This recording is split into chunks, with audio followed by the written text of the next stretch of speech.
Welcome to another section of the ongoing Kundalini Awakening series. I'm your host, Brent Spirit, and today I'm joined with Jessica Eve. We're going to have a great conversation. Welcome, Jessica. How are you doing today? Very well. Great. So Jessica is a very interesting person that I was connected with recently. And what I found through her work is that she has a very strong and passionate interest in addressing some of the challenges that arise on the spiritual path, particularly to those that arise in the non-dual and Neo-Advaita scene. Now, if you've been following my work, following the series for a little bit, you will have noticed that recently I put out some talks also critiquing the Neo-Advaita scene, particularly addressing why they don't always acknowledge the validity or existence or the importance of the Kundalini phenomena, why they don't always acknowledge the importance of healing, of self-love, of addressing the emotional issues that we have. And after I put out that talk, I was connected with Jessica, and I thought, wow, here's somebody who's speaking my language, who understands exactly what I'm talking about. And so we connected, and I thought you would be perfect to have on the show. So thank you so much for joining me today. We're gonna pick this bone together with the Neo-Advaita scene. We're going to unpack a little bit about Kundalini, its importance, its significance. We're going to talk about self-compassion, talk about healing, talk about community, and the importance of connecting with other people, human beings in the world, in the relative world, as opposed to, transcending it, leaving it all behind, pretending as if, there's no self here, there's no I, there's no me. We're not going to do any of that stuff today. We're going to get right into it, be humans, talk all about the human experience. And hopefully there are some out there that understand what we mean when we're speaking about the issues in Neo-Advaita. And if you're not familiar with that, that's okay too. There's going to be a lot of value here, I'm sure, that you'll be able to get from our conversation. But let's just get right into it here, Jessica. Tell us a little bit about your spiritual history, your background. Take us all the way back to when you were a child. I know that you'd mentioned in another interview that you did that you were having spiritual experiences, sort of meditative experiences. Tell us a little bit about that. Paint a picture for us about some of the challenges you faced along the way, some of the solutions you found, and bring us up to about today, where you are now. And we'll kind of unpack things as we go. All right, sounds good. So yeah, you brought it back to the early days. So I guess I could describe my earliest experiences as, and there's a woman named Susan Segal, and her book is called Collisions with the Infinite. And I really relate to that because I just from a very young age had these sort of sudden like openings to just the infinite sort of void on either side of birth and death. And it was extremely terrifying for me. And became something that I really avoided for a lot of my life until I later in my 20s sort of started being drawn towards that kind of like beyond again, and discovered non-dual teachings that were really about transcendence. And I think maybe you could say encountering that void or that infinite ground of being, if you will. And it was really the message was that that's what you are. You're not who you thought you were. You're not a person. You're not a body. You're that infinite expanse. So it was a twist on what I'd been experiencing. Like, oh, that's me. That's my real self. So there was a lot of practices related to dissolution, physicality wise, sense of self wise, and really, I guess, becoming more automatically identified with more of that sort of boundlessness and less of the self, the personality. But ideologically, it was very much about, I always sort of sum it up as no self, no suffering. This notion of liberation via self-obliteration, where the kind of the solution to everything or the solution to being human basically is to destroy the sense of the one who's suffering. So it's very much about self-abandonment and kind of detaching from the goings-on of life, which has its pros and cons, of course. But that got to a point where, while I had been, offered one of the most profound sort of feelings of relief and peace, eventually led to just this kind of zombified shell of a person experience with a real kind of deep sense of soul loss, and of apathy and indifference. And the biggest thing being that I really lost the ability to engage in relationships with other people, because I think for me, what I've realized is the big thing about it is that the oneness experience that it offered was sort of this oneness of dissolving. You dissolve the self, you dissolve the other. So you basically kind of cancel out relationship. And so I'd really lost sort of that relationality and that feeling of, there being these rich, robust sort of, distinct individual entities on either side. And so that's when I started recognizing the reality of spiritual bypassing. And it was at a retreat that was called The Great Befriending.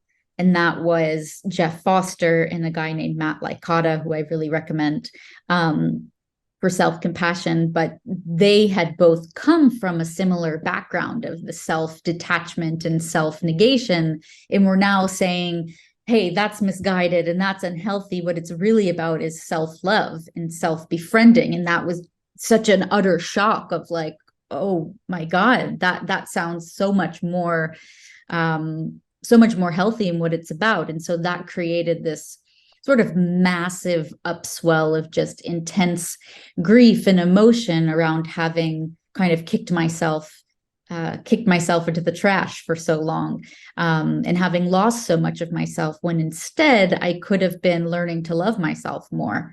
And what happened from there was the moment that I started even just trying to fake it till you make it with a self-compassionate voice, because that wasn't something that I was familiar with. To me, it was like, self-compassion, like what the hell is that?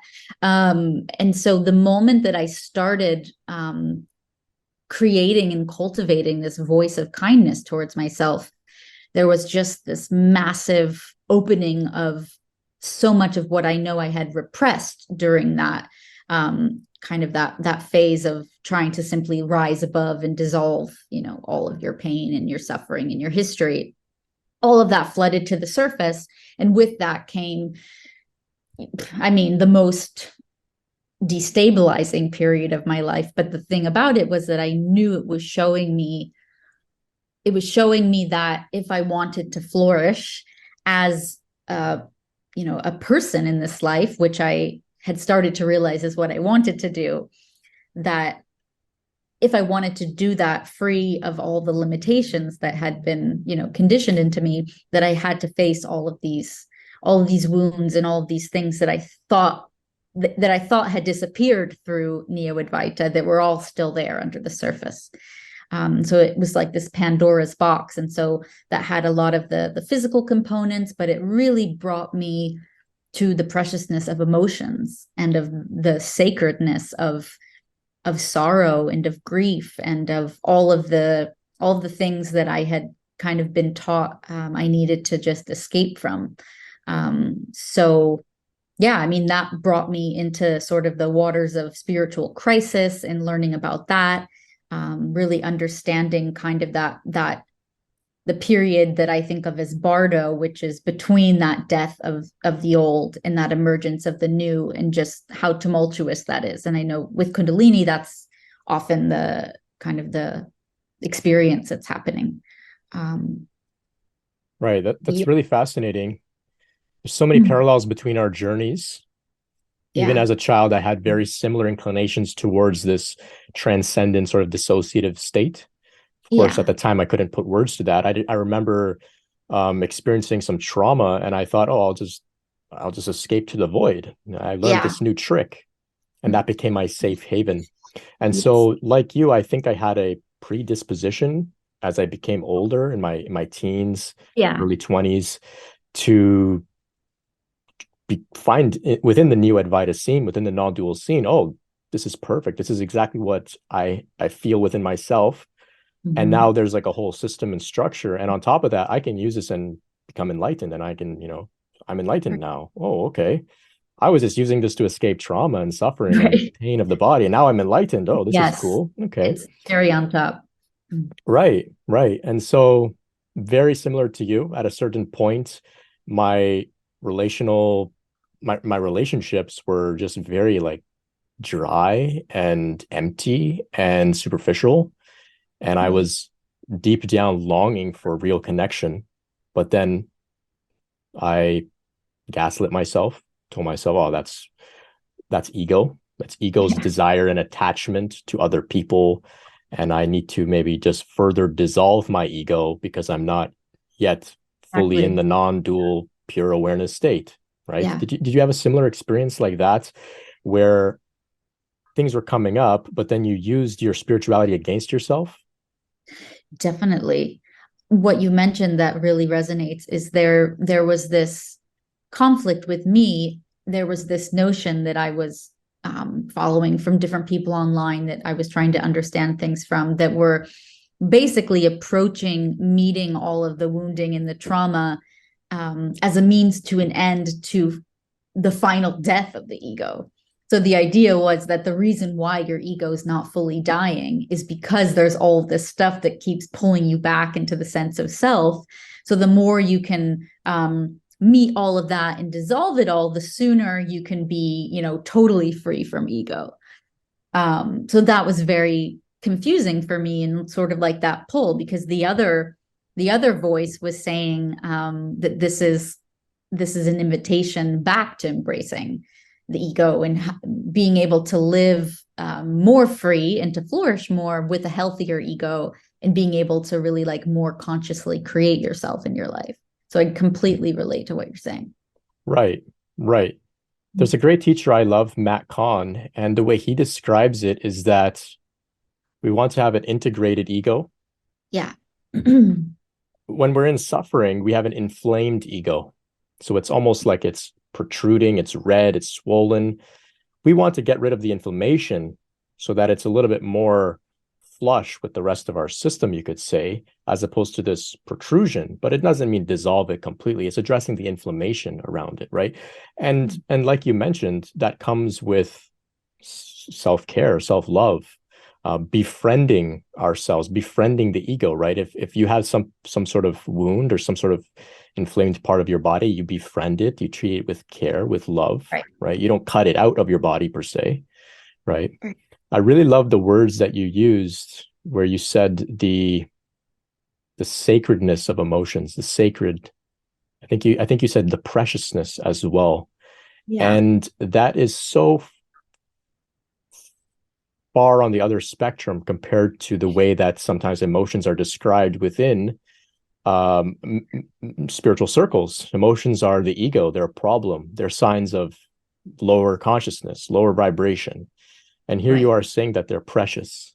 And I completely relate with that. I have so much respect and honor for my emotional system, especially as I develop even as a man in this world where emotions are, looked upon as something weak. But I really love that you said that. And with the Kundalini process, that's what I recognized as well.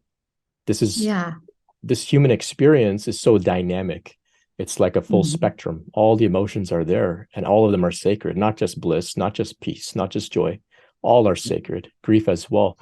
And I'm just curious, you mentioned that once you sort of recognize this need to befriend yourself, your emotional system, your spirit, your soul, you could say, all of it came flooding to the forefront, all of the emotional things. This seems to me to be synonymous with the Kundalini experience, right? Things come flooding up to the surface to be addressed. So how did you manage the flood that came up? I know you touched upon it briefly, but were there any particular attitudes or practices that you found were useful for you to address these emotions? Yeah, it's a good question. I mean, it was really fucking hard, especially, dealing with this kind of tear between wanting to repress them and wanting to allow them to come out so that I could, again, heal them. So I think for me, one of the biggest things was about release, because in Neo-Advaita and a lot of the non-dual teachings that are very much about kind of like, treat what's coming up with just neutrality, or just try to dissolve it into the awareness or whatever. Sorry about that. That this was really me needing to release all that had been sort of covered over beneath the floorboards, thinking it was gone. And so realizing how much almost like emotional responses to life throughout those years of Neo-Advaita that I had just kind of pushed down or covered over. And all of that was coming up. And I was realizing the need to release that. And so what I really found, what I discovered, was dance and movement. So instead of like seated stillness meditation, I really found a great help in movement. So ecstatic dance, I don't know if it's something that you're familiar with, stuff like that, where it was just really about just moving your body and getting stuff flowing and moving with it and honoring it in that way, was so different from what I was used to with those really, again, like those stillness based types of meditation, that this was more about flowing and release, and bringing things out to the surface and letting them express themselves. Right. As you say that, I'm reminded of Nataraja, Shiva, in his dancing form, right? He's, if you're familiar with that icon, there's, Nope. It's Shiva, and he's dancing. He's the dancer, right? And there may be many different interpretations of it. I'm maybe not even making up my own interpretation. Yeah. But within the yogic system, Shiva, like within the system that I describe in the series here, we speak of Shakti as the relative dynamic force, and then Shiva is the absolute stillness, spaciousness, the void, awareness, consciousness, right at the top of the crown. But there are depictions of Shiva dancing, right? He's not sitting still in meditation. There are depictions of him is still in meditation. Then there's also depictions of him as a dancer, like how you're describing. There's dancing happening. And so sometimes I look at these icons and I wonder, how have the Neo-Advaita circles interpreted all of these icons? Do they just think these are all just meaningless and misled and incorrect? Why is Shiva dancing? I always wonder, are they interested in looking into some of the meanings behind these sorts of things? Why does the yogic system have so many different gods, so many different depictions of the feminine, for example, Kali, who's fierce, who's angry, right? And still she's revered. Do we say that she's in her ego because she's experiencing anger and rage? Do we say, oh, Kali, you need to transcend this. You need to sit in meditation and find the spacious awareness, find non-duality? No. So I'm just curious about how some of these circles pick and choose things that suit them, right? Because there are non-dual transcendent teachings within all spirituality that speak about what we're talking about here. Leaving the body behind, leaving the world, transcending emotions and finding peace. But that's not the full system. That's a segment of the system, right? And I don't necessarily have a question for you. I'm just ranting. You've got me fired up a little bit here. Yeah. But back to the dancing. It's I just put out a recent talk about channeling, and I spoke about dancing itself. And I said that channeling, whether you're doing art, dancing, writing, speaking, whatever it is a much more effective meditation than sitting still and transcending. Excuse me. The reason for that is because it's a meditation that you do as a human being with your body, with your senses, with your experience. And in the case of dancing, like you're saying, it's emotional as well, right? Yeah. So did you find that this brought you back into the body, back into a place where you had a new way to relate with yourself, with your emotions, with your senses? And how does that look like for somebody who isn't necessarily inclined to dance per se? What else can they do to have a similar experience to what you're talking about? So such a great dual question that you had there. Okay, wait, I'm thinking about the last one now. So let me get back to the first one. Coming back into the body and the senses, like you're just reminding me of something that brings up a lot of emotions. Yay. That one of the things I realized was how difficult it was for me to experience physical, like sensual intimacy, because I'd been so kind of disconnected, and because there wasn't like a full sense of self here who could receive that touch, for example, that was a really huge source of like grief and fear.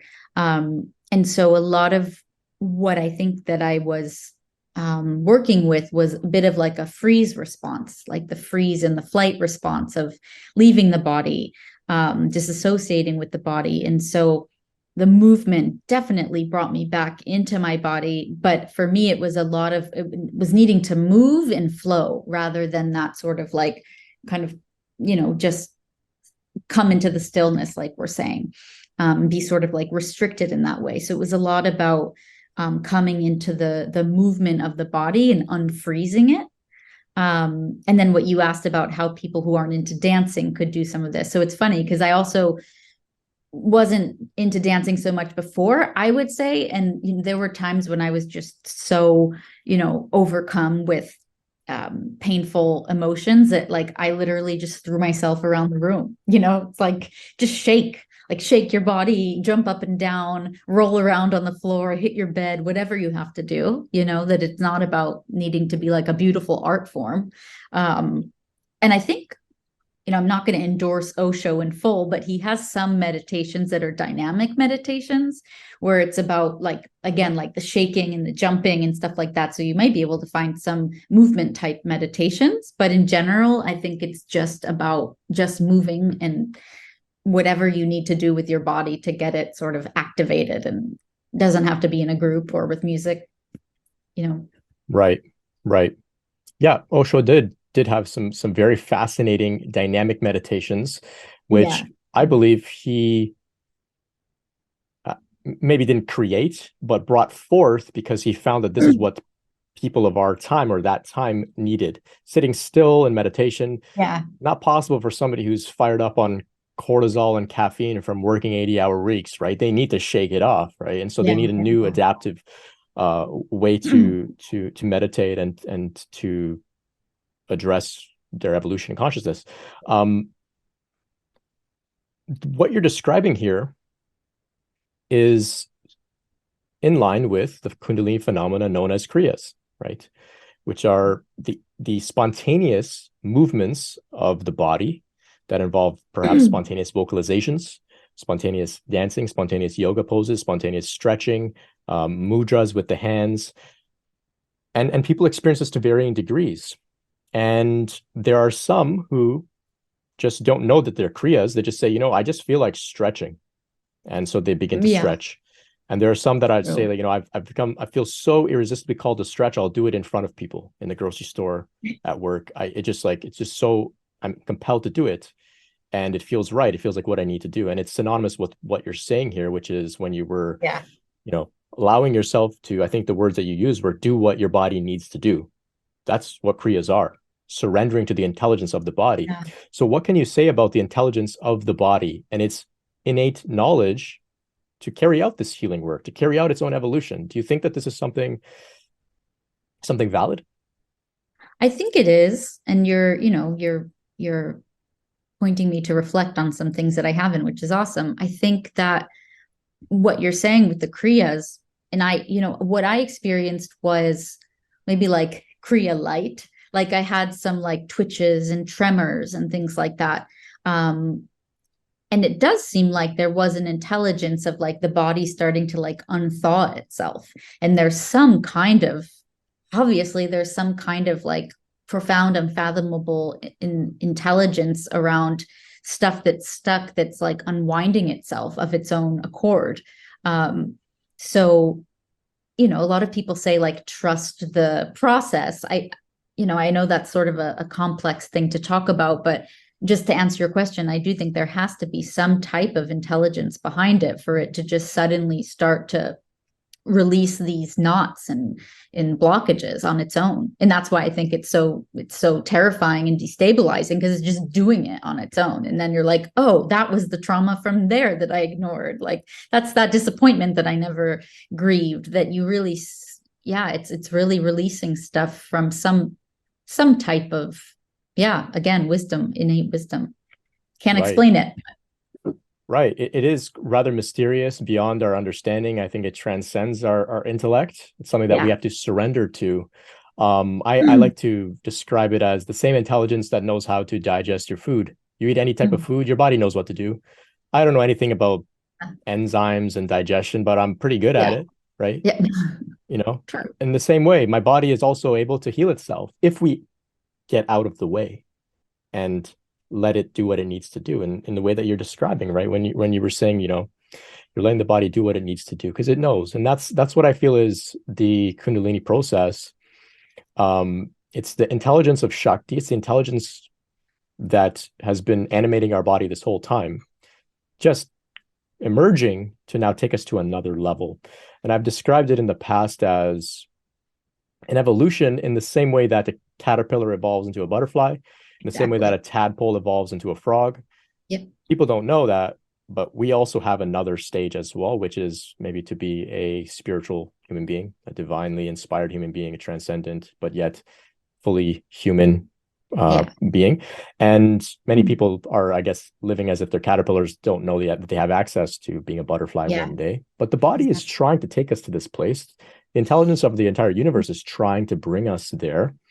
And it's trying to bring us there together as well. And so that's why I think it's brought us together to have these types of conversations around this, because we support each other in our own evolution. And I know that we were speaking earlier, you mentioned a little bit about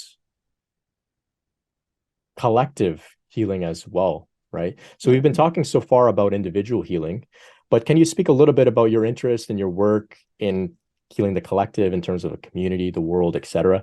What does that look like for you? Where's that all going? Sure. Well, I do want to start with where that started. So at that retreat that I told you about, where it was about befriending rather than abandoning your pain and, you know, your inner wounded parts, that what was happening that had never happened before was, first of all, like this invitation to grieve, but to grieve in public and to grieve with 30 other people grieving. So, you know, it was just happening naturally that people were having all these different epiphanies about repressed things. You know, of course, I was going through this massive, like, oh my God, I've been bypassing, and it's really all about self-compassion, that I was grieving in a way like the loss of my own self. But, you know, it was like naturally holding hands with the person next to me, a lot of like hugging and, you know, looking into each other's eyes, and this warmth and this collective grieving. And I guess I'm just suddenly, this comes to mind, is that, God, I think it's Francis Weller. I don't know if you're familiar with him. And he talks about the wild edge of grief. No, but that sounds like a really descriptive title. I like that. Yeah. So the whole idea, and I think it's that book, is that in the past, people, you know, it was more tribal then. People mourning and grief was something that was honored. It wasn't just sort of pushed away, do it behind closed doors, like there's shame in people seeing it. It was something that was done collectively. They were grief circles and things like that. And so that really opened me up to grief being sacred, and to just the power of doing that with other people. So something that that's really become a big part of my spirituality and the way that I face suffering is in tapping into a shared relational, interpersonal, interconnected sort of web or dimension of reality, where whatever I'm facing inside of myself, I can sort of, at least I attempt to, and sometimes succeed in tapping into sort of the universality of that.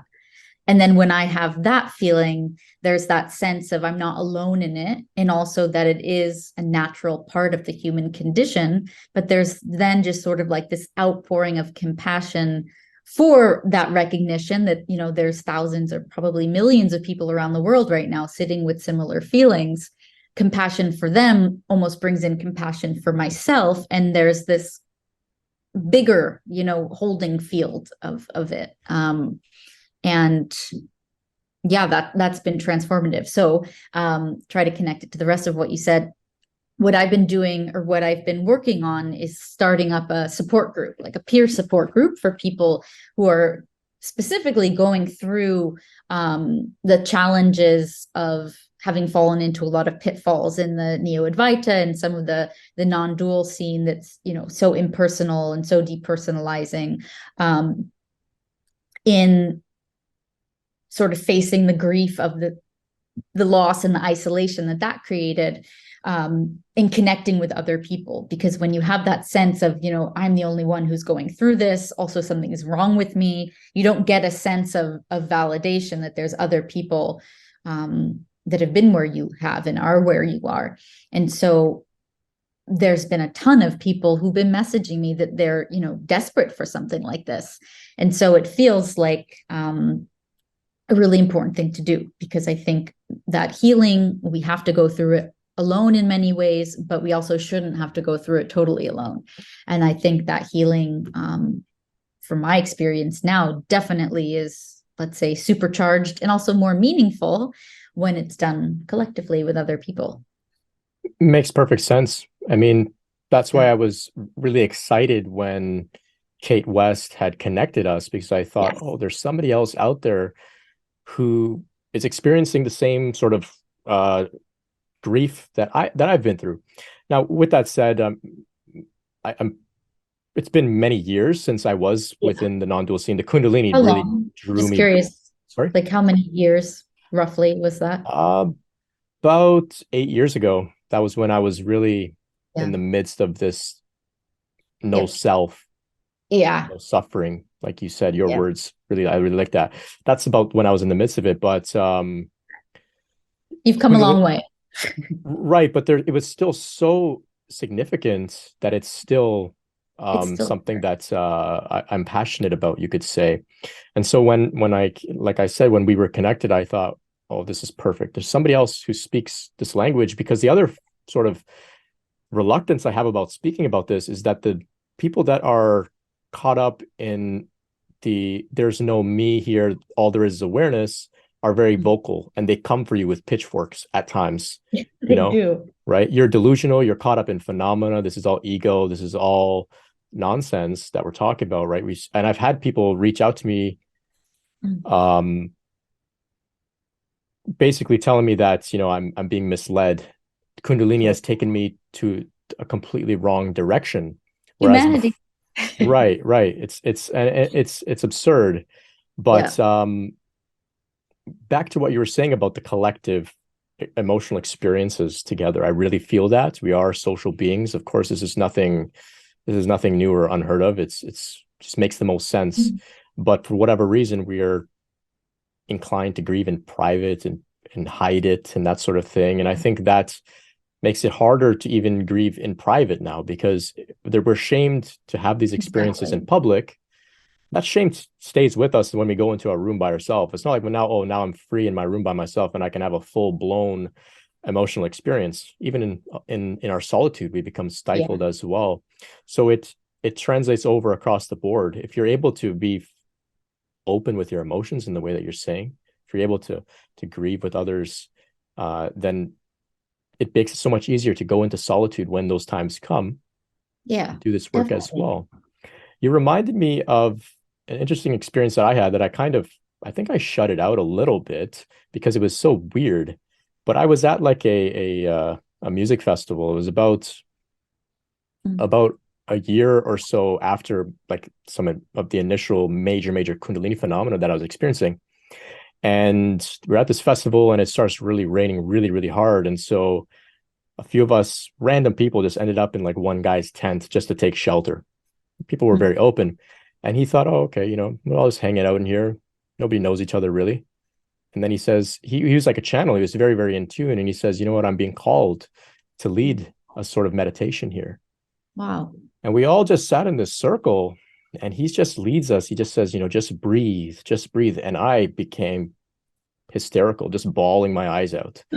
And everybody there was having a certain emotional experience to some degree or another.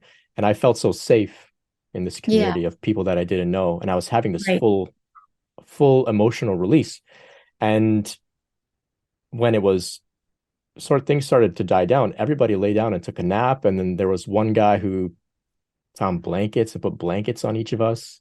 Yeah. And he just left. And it was the strangest experience in the bigger picture. If I tell this to an average person, like, what the hell? It is so weird. Right. But it was so healing and relieving to know that I can have these emotional experiences in the company of others. And I just wanted to reflect back to what you're saying. It's absolutely true. Like what you're offering there to give people the space to have these experiences together.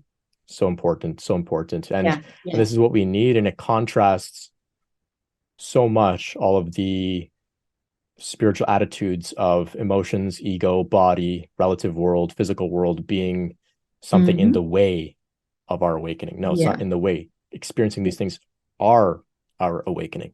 Exactly. So thank you so much for that work. Of course. Towards the end, I'll get you to speak a little bit about where people can connect with you some more. The links for all of that will be in the description as well, if you're listening and you want to have a look now. So let's talk a little bit about, I'm just curious, do you have a sort of emotional connection with God? Do you have some sort of devotional experience of your spiritual path? It's okay if you don't. I'm just curious if that's a part of your worldview at this point. Yeah, it really is. That's a big part of it. And what's happened for me is this, let's see if I can explain it, but it's this experience that everything is an expression of what I would call the divine or God. For me, that's a word that I relate to. And instead of that being just what's behind or beneath or beyond form, it is form. It's everything. And so when everything that you look at is that, and you realize that you're an expression of that, and you're an expression of that, that there's just been a profound sense of, at times, like, I started using words at times that were devotional and almost like Christian. And I'm like, where is this coming from? Like rapture, and like it feels like, holy union and that sort of thing. So there started to be a feeling of relationship with that. Whereas in the past, it was like, I'm dissolving into that. Now it's like, wait, no, I can actually commune with that. And that has created, such a profound experience of life. And yeah, it's really paradoxical as well, because knowing that everything is one, but then yet there's a relationship it's opened up a whole new world of almost like there's a relationship between something that's also one, but very much a feeling of a devotion and a rapture, and yeah, like sometimes just like this ecstasy, but there's something very relational about it, to experiencing everything as an expression of God or the divine, in a real sense of also like wanting to care for it, wanting to care for each other and myself as God. And it has felt to me a bit more of a shift from sort of the Eastern paradigms to what I found to be in some Christian mysticism, in Sufism, in Kabbalah, where there's the divine immanence, and where there can be a feeling or a calling of kind of participating in the evolution of God, and having more of that relationship with God, and loving God, because God is even the suffering, has been my experience. That now it's like, I can't tap into this all the time, but I felt that I could bring on self-compassion so much more strongly when I could have this feeling that, this grief is God, this, aching, burning sensation in my heart is also an expression of God, and like wanting to care for that. So yeah, thanks for asking that, because that has been a really big part of my shift. Wonderful. for me as well. Yeah. With Neo-Advaita and Non-Duality, there was a lot of activity in the crown, which had it was very dry, no ecstasy, no bliss, no emotional, nothing dynamic in the way that you just so described. And even Yeah. in your description, there was a feeling of excitement and passion coming forth in the way that you're expressing yourself. You could see it in your eyes. Yeah. That was all missing in the Neo-Advaita scene.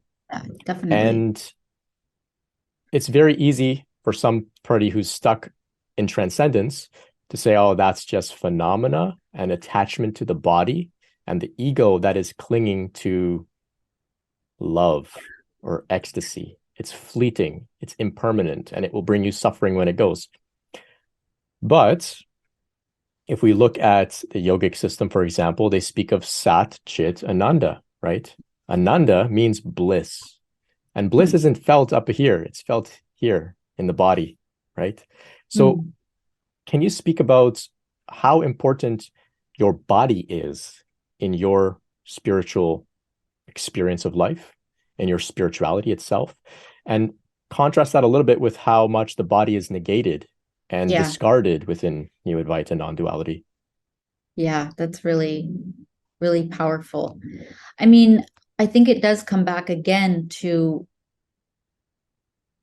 having the shift into experiencing myself and other people as incarnations of the absolute or the void, whatever, that it's that sense of being like a physical animation of that. And then physicality is actually what, that my body and your body and you and me, that we're not just that we're vessels for that, but that we actually are manifestations of that. And so my body is its body, and so it's like wanting to express that, and the body being so precious. In Kabbalah, there's a term Shekhinah, maybe it's Shekhinah, which is the indwelling of God inside of you.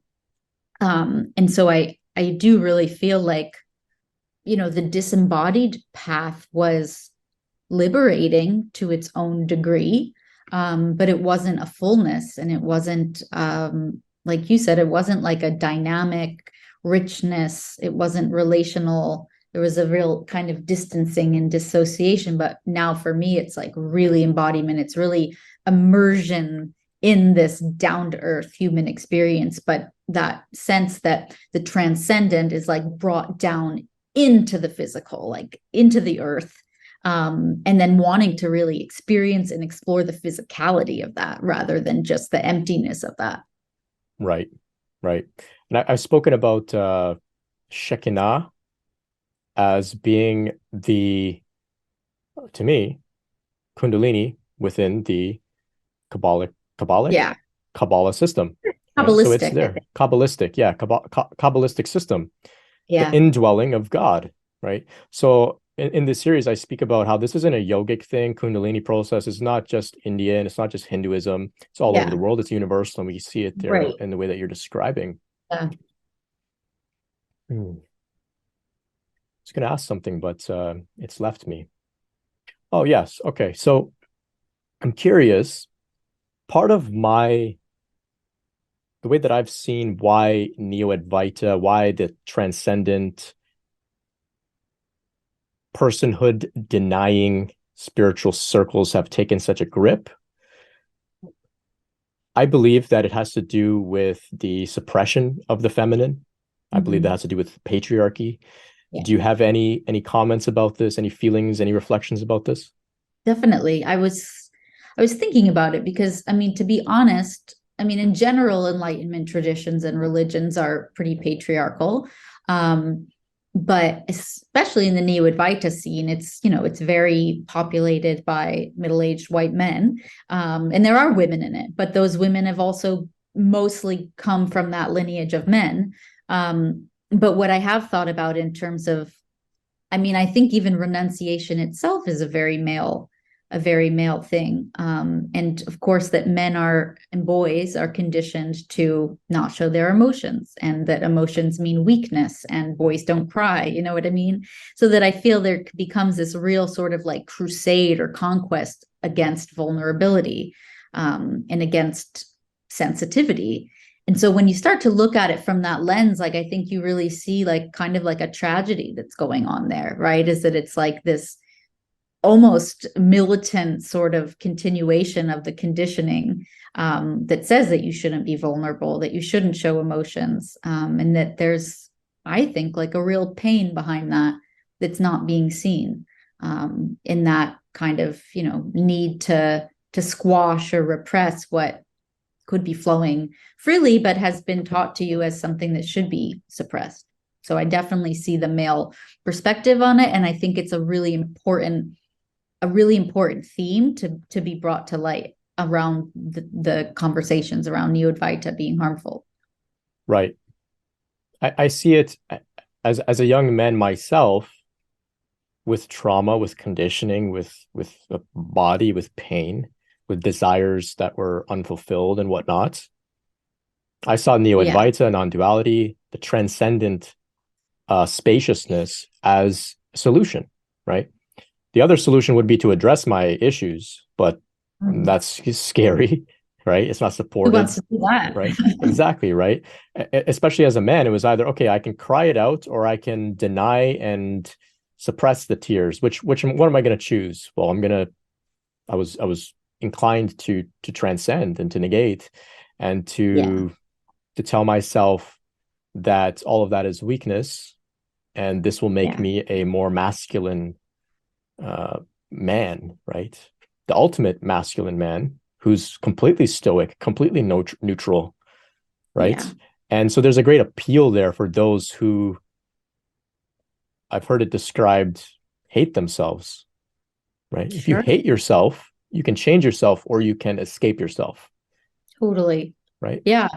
And you can also, I think, like, it's interesting to see it from the male perspective, where you were like, make me more sort of like of this stoic manly man.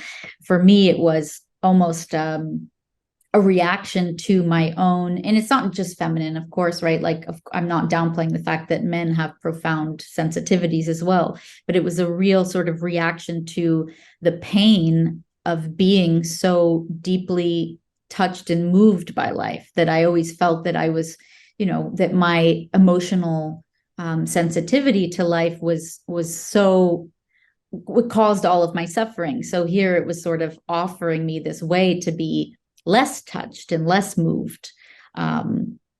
So perhaps there is some degree of like repression of what's maybe more natural for a woman, but I think both of us will attest to the fact that there's, that there's female and male within everyone. For sure.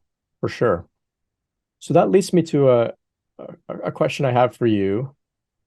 Yeah. Was there anything useful, beneficial that you got out of those transcendent paradigms, transcendent teachings and perspectives? Was there anything that you've continued to sort of keep in your toolkit at certain times? Such a good question. Yeah.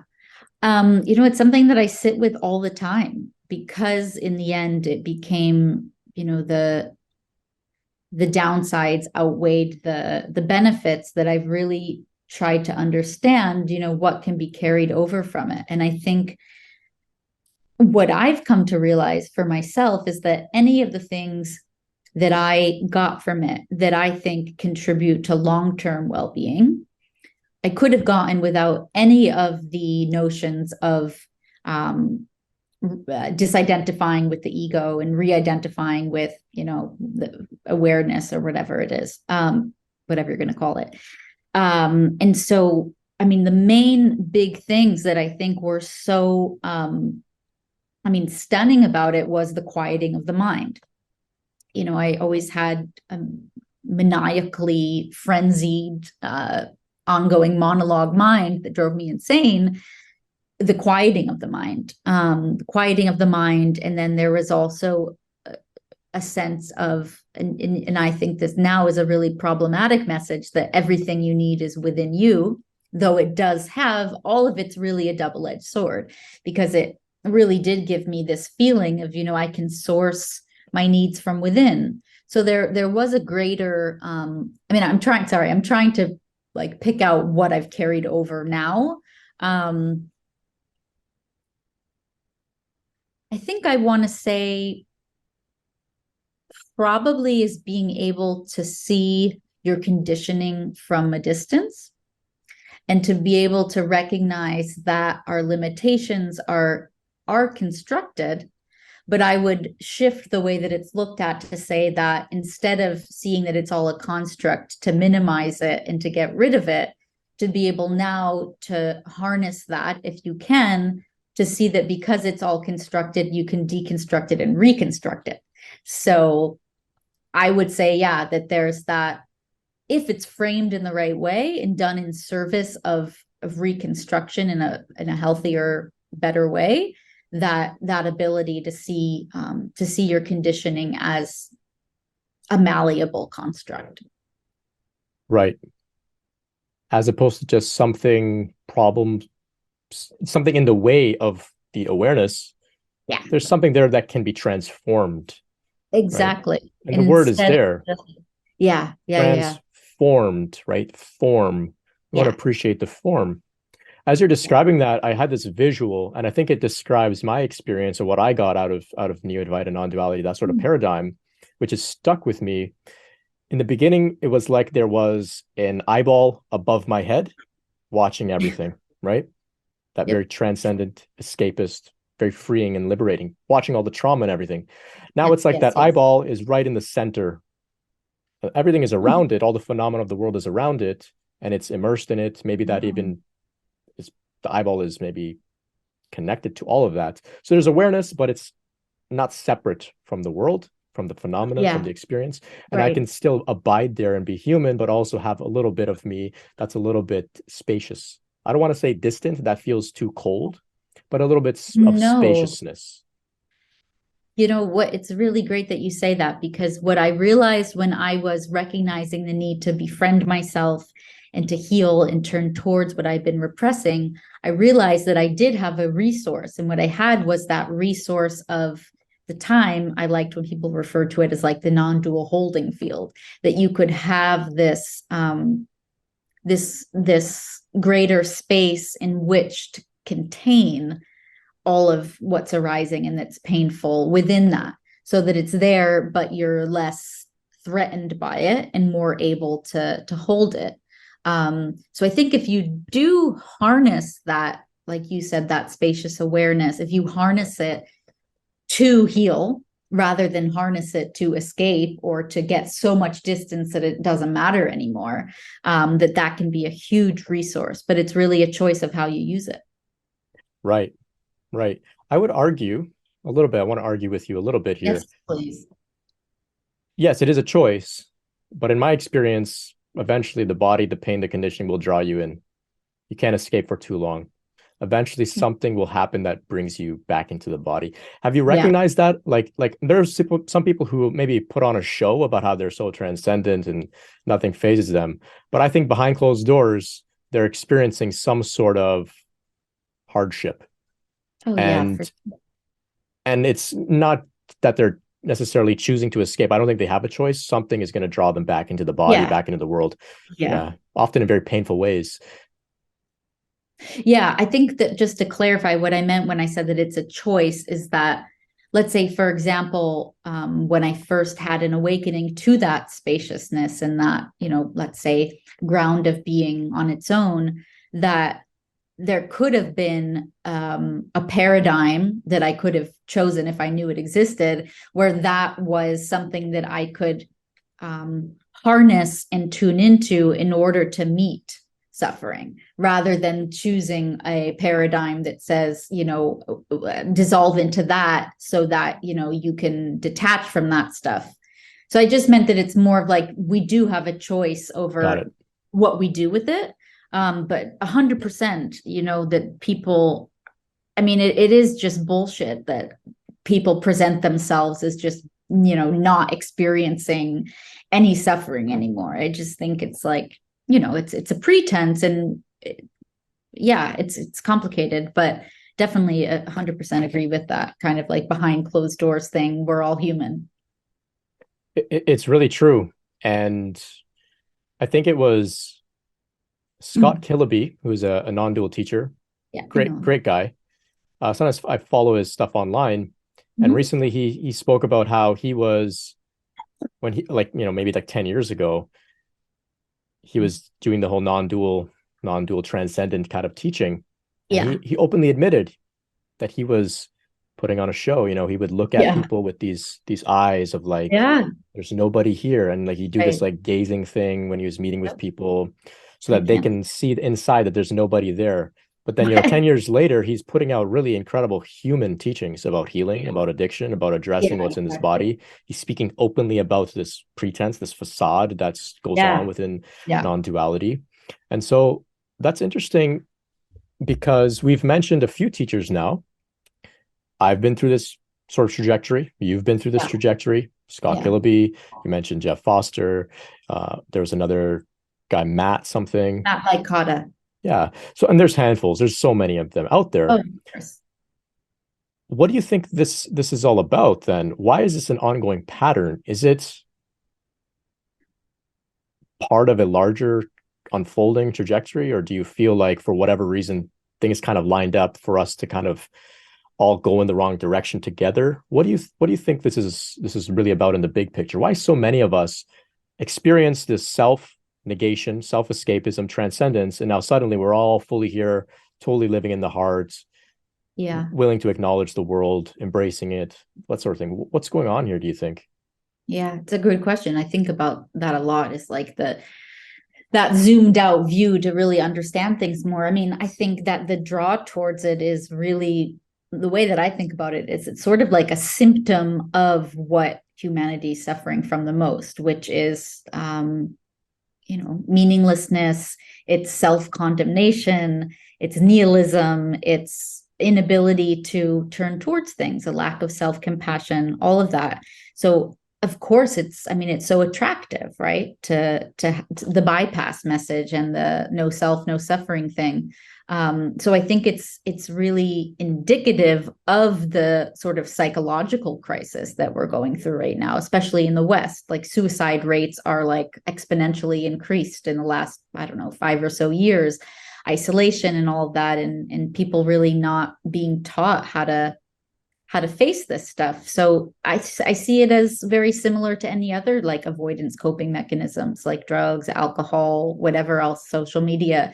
But it's just that these insta enlightenment things have exploded onto the scene that it's now an option that's really attractive. But I do think if we're going to look at it in an optimistic sort of trajectory, that the fact that these teachings in the West have exploded in the last, I don't know, maybe max like 30, 20 years that Neo-Advaita became really big, that there's a lot of people waking up out of it and seeing very, eventually how it doesn't actually serve healing the things that we're suffering from the most, but actually kind of perpetuating it. Yeah, exactly. That it's maybe taking us through a path that is attractive but doesn't serve it, but bringing us, like you said, towards the realization of what can really help. And I think Kundalini is likely part of that. And it sounds like you have a really strong sense of it being Kundalini, being like sort of this wise, sort of intuitive, naturally arising thing that's, I think, the thing that's really fascinating is just how much Kundalini is happening now, right? To people that have no idea, they've never heard of it before, that maybe there is something behind it trying to show us like that's not the right way. We have to embrace this. We have to embody.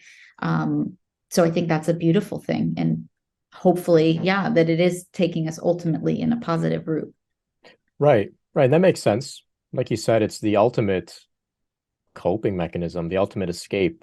You get to escape everything and say that you're enlightened and, Yeah. Become a teacher, give yourself a job, Yeah. telling people that they don't exist. This is Right. amazing, Read right? read the script, right? Right, right, exactly. And that makes perfect sense why it would become so popular at this time. Definitely. And of course, like you mentioned, 20, 30-year window, nobody can maintain that for 10 plus years No. consistently. The body, like I was saying earlier, the body is going to call you back. The world suffering is going to call you back into being a human being, or addiction or something is going to crop up, because it's unsustainable to be that Right. eyeball up here watching yourself, relating with other people. It's not sustainable at all. And I think that's why so many teachers recognize that in the same way that I recognized it. We have to be returned back into the body. We have to befriend this body. It's not sustainable. So maybe that's why this has been the pattern that we're seeing across the board, when we look at the spiritual scene in the West, at least from a Yeah. sort of zoomed out perspective. You can't sustain not being in your body for too long, right? Yeah, and another thing I just thought of is that a really positive aspect about the transcendence is that we do need to wake up to being more than just the material and more than just the personal self. But because it's so easy to use that transcendent, formless dimension of reality as an avoidance coping mechanism, we get trapped in that. But now that I think, like we're saying, there's really this shift towards, okay, no, we're an expression of that and we're more than this personal form, but we are also that, that there is that real opportunity to bring in the wholeness and to awaken to our awaken to the transcendent, but to bring it into the the immanent and the physical, to bring it full circle. And so it's like it's getting you halfway, but then it's stopping there, and that's dangerous and it's incomplete. But what we're looking at now is bringing it full circle. So it is taking us to that opening and that expansion. It just isn't getting you, to the wholeness and the full picture. Right. Well said. I think that, for me at least, having visceral experiences in the body of a spiritual nature, Yeah, are what caused me to stop denying the world of experience, the fleeting world of experience. yeah, So in the same way that you were describing ecstatic bliss and love for God, yeah, if somebody experiences what you're talking about, there's something in them that says, this is not the same as the joy I feel, when watching a TV show. This is something a little different. And I shouldn't dismiss it as being mere fleeting phenomena. I shouldn't dismiss it as something that I'm attached to in my ego. It's something a little different, would you say? So this is what happened to me. I began to experience like love for God in my heart. And no matter what I could do, I couldn't like jujitsu my way out of those experiences with non-dual, blabber, right? Oh, there's no self, there's no body, there's no God, and all that kind of stuff. So do you feel that these direct experiences are necessary for a person to come out of being, caught up in the non-dual thing? Or is there another way that they can sort of find their way out of that?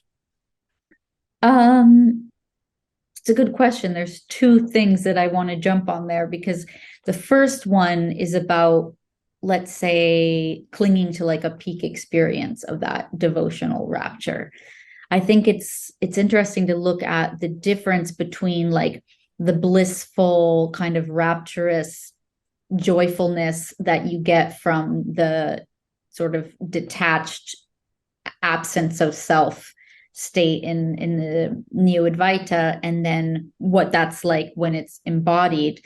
For me, what's so different with, for me, my Kundalini and my heart opening awakening is that it's not all light and bliss and joy. It's this really, there was this really different, shocking combination of, I like this word ecstagony. It's like there's ecstasy, but there's agony, and they're together, and it's bittersweet and it's pain, but there's somehow it's coinciding with the divine. And so it's not just bliss and light. So it can still be considered a peak experience, but there's nothing really escapist about it, So if you are clinging to it, I feel like it's in a way because you want to experience the fullness of your humanity and your aliveness. So there does feel like maybe it's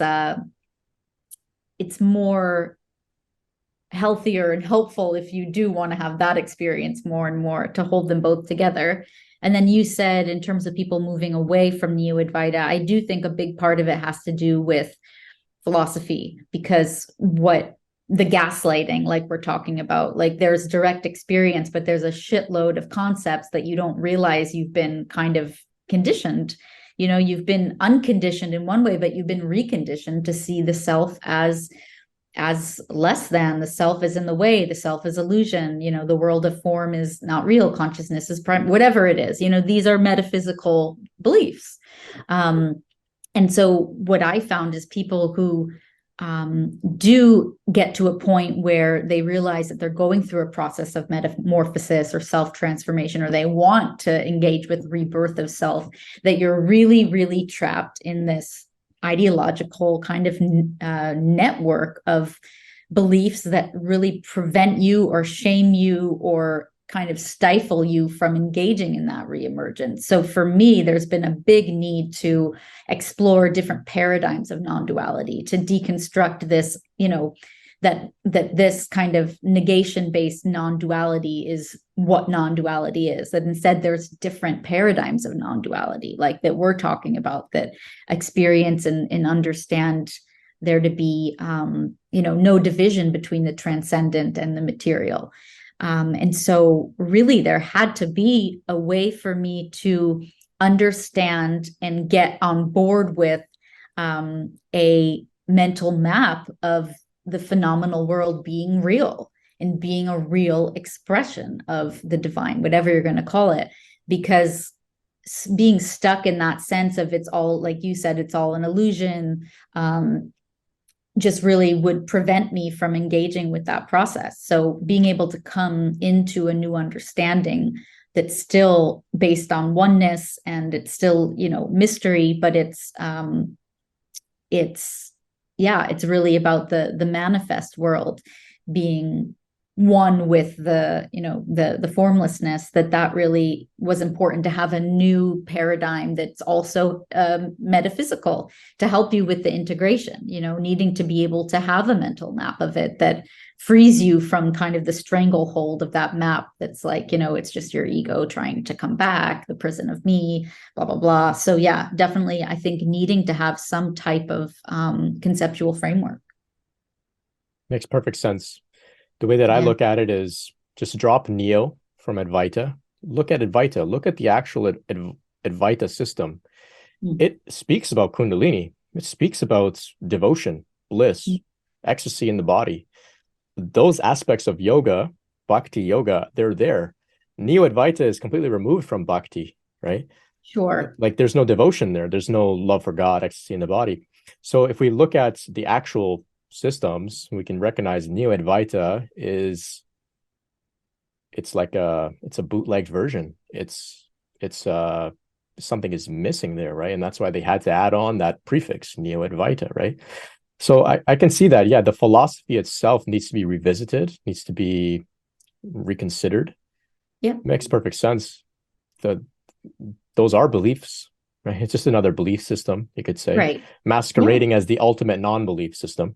Right. And you get Exactly. in these loops, right? It's very hard to get out of these, especially when you're on, you know, Facebook groups and whatnot, where it's an echo chamber, any echo chamber for any topic, sports, whatever, politics. But imagine this echo chamber. You can't reason it with any of these people. You can't even reason with yourself at this point. It's very, very challenging. Exactly.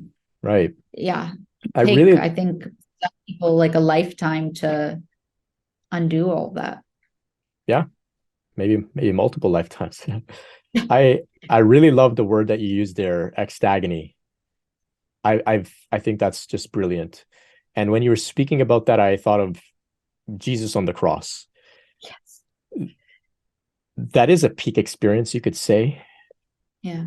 It might be difficult for some to grasp that, you know, the dude's dying on the cross or he's crucified, but there's something transcendent. There's a sort of very profound experience happening there. I mean, that's why it's such an icon around the world, you know, the cross. Yeah. He's in a state of ecstagony, right? And fully experiencing that pain in the body, fully human as well. Right. And I think that might be why it's such an icon, because naturally we see there's something there. There's something there that this guy is experiencing and tapped into that we would like to model. But of course, we tend to just worship. But he's modeling for us something there, that despite what's happening around him, he's still in a state of ecstasy. Right. Do you have anything to comment about that? Well, I think what that made me think of is just, I don't like the word usefulness, that's kind of cold, but the way that those kinds of states, they don't serve bypass and they don't serve escape. So while, yes, they are peak experiences that you might cling to, when you have them, they are really in service of welcoming and in service of including, right? And of being more radically human rather than less human. So I think that they serve us, and these types of peak experiences serve us much more in being able to include the dark and the light together, if you will. Right. And I've had my own experiences of that with heartbreak, with illness, where I described it as, I describe bliss. You use the word ecstagony with ecstasy. I use the word bliss, and I describe bliss as not being an emotion. Mm. I describe it as more of something biological that can exist side by side simultaneously with an emotion. Yeah. So I've had blissful periods of depression, like full-blown depression, hitting all the symptoms in the DSM-5, whatever. But there's bliss there. Ecstatic bliss, like tear-jerking bliss. That is like I've taken a drug that's giving me this biological experience, but yet there's the emotion of bliss.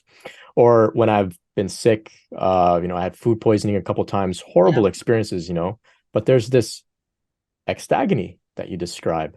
I feel very, very close to God in these experiences, right? Because the ego is in a state of such weakness, there's no resistance there. It's just total surrender. I feel very, very close to God. And after having gone through a few of those experiences now, I mean, I say this now when I'm feeling good and everything is going well, but I get a little excited, I get a little excited knowing, oh, okay, I've got COVID. All right, I'm going to have to sit in my room and ride this out. Okay. I'm going to have a little experience. This is my sadhana now. Right? Yeah. There's something, I've always kind of been this way. I kind of look for God in difficult experiences, especially. And that's where I've had like some really peak experiences as well, like mystical experiences in the midst of like the worst sickness, right? Heartbreak, all that kind of stuff. Ecstagony, I really like that. I think you should coin that term. I think you should How do do I something do that? like that. Yeah, I have to get a patent on it. I don't know, but that's really a great way of describing this experience of fully human, but having that spirituality that is giving you some perks, right? There are some perks. Yeah. Some might be listening to us here and we're kind of trying to bring them out of their transcendent state. Yeah. But we're trying to bring you out of the transcendent state into the body where there are perks, right? There's still ecstasy here. Don't worry. Of course. If you give up that non-dual perspective, you're not going to lose anything. You're going to gain everything. Right. Yeah. That it's a both and, Right. The both and. So with that, let's talk a little bit about how people can connect with you, what you've got going on. I'll put all the links in the description of the video as well. So where can people connect with you if they would like to maybe be in touch with you, send you an email, chat? Do you offer any upcoming meetings or anything like that? Sure. Well, the website is thegloriousbothand.com, and there's a contact form, so you can send me a message. I love to hear from everyone. I have a newsletter the first one will be coming out soon. So there's also a link there to sign up for that. And yeah, I mean, in terms of groups, I'm right now coordinating the first meetup for a support group, mostly for people who are coming out of that, of the Neo-Advaita kind of self-negating, derealizing, depersonalizing type of spirituality, just to connect with one another. But I just, I love to hear from people, and I'm there's a lot of people that want to just chat one-on-one, just casually. And I love doing that as well. If anyone has a personal story that they want to share, that they might want to, have a conversation about or get out there, love hearing about that too. Yeah, also a YouTube channel, The Glorious Both And, that you can also find through my website. So yeah, those are the main ways at the moment. Great, great. So the Glorious Both And links will be in the description. I'll try and tag your YouTube channel in there as well. If you'd like to connect with Jessica, to find somebody to chat with a little bit about some of the challenges that we've been speaking about today. I think that community, that group meeting that you're planning to put together, I think that's going to be so powerful for so many people to come together and express similar things to what we've been saying here. And I can imagine, now maybe it's not my place, but I can imagine that evolving into something pretty incredible, where no longer are you just addressing people's past issues, but now we're looking forward. What can we heal together? I think that's something pretty exciting that I'd be curious to see how that unfolds for you. I'm just curious, before we go, can you speak a little bit about the glorious both and? I think that's a nice way to sum up what we're talking about today here. Yeah, I mean, and first of all, I think it was Carl Jung. I've heard a few people use it and then eventually realized that it was him, but it is, so beautiful. But yeah, I mean, that's really what it's been about for me, is going from that either or. Either you can be a self and suffer, or not have a self and suffer, for example, or there's only oneness or there's only separateness. And it's a very divisive non-duality, right? That's very dualistic. But to coming full circle to realize that the spiritual and the material are one, that we are real expressions of the formless, the absolute, etc. And in general, I think what we're suffering, or what creates a whole lot of the problems in the world, is that black and white binary thinking. So the both and is really about being divinely human, like you said before. I think equally human, equally divine. So I feel like that's the full circle, that's the whole package. And that's a direction I hope that we go in collectively, spiritually. Beautiful. And otherwise. Wonderful. Wonderful. Thank you so much, Jessica. It's been an absolute pleasure chatting with you. Yes, I think this has been very healing for me as well, to finally get a lot of this Neo-Advaita resentment out of my system. Purge. Yeah. So hopefully I can put this to rest now, and like I said, focus on the future, what's to come, focus on being fully human, fully divine. Thank you so much for providing the conversation today, providing the context, giving me a lot to reflect on. Hopefully there's people out there that have got a lot of value out of our conversation today. And of course, be in touch with Jessica if you have any stories you'd like to share.